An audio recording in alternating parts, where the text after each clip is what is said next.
we devote ourselves to pursue our divine purpose. Ito yung pinaglalaanan natin ng panahon.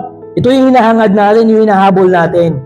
So sa mga ginagawa ba natin sa araw-araw, sino ang hinahangad mo? Sino yung hinahabol mo? Sino yung pinapasaya mo? We must devote ourselves to pursue our divine purpose, and that is to reflect the image of Christ, to become conformed to His likeness. Ito po dapat ang ating hinahangad sa buhay, na araw-araw binabago tayo ng Panginoon at araw-araw din nagiging kagaya tayo ng karakter ng ating Panginoon.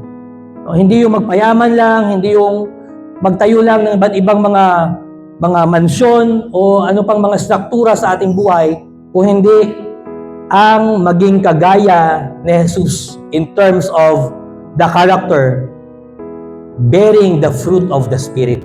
Dapat hindi tayo nakikibahagi sa walang kwentang gawain ng kasamaan ng Diablo. Bagkus, ito ay ating isinisiwalat, ito ay ating sinisira, ito ay ating itinatatwa dahil nga kalaban yon ng ating Panginoon at kalaban yon ng ating kaluluwa. Kailanman ang Diablo ay hindi magiging kaibigan.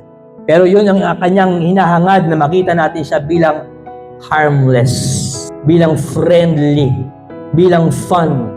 But let us be clever. Dahil ang Diablo, walang ibang hangad. Alam niyo yung motto niya, di ba? Steal, kill, and destroy. Yun ang kanyang agenda sa ating buhay. Kaya dapat, we must not give him any chance to penetrate our lives.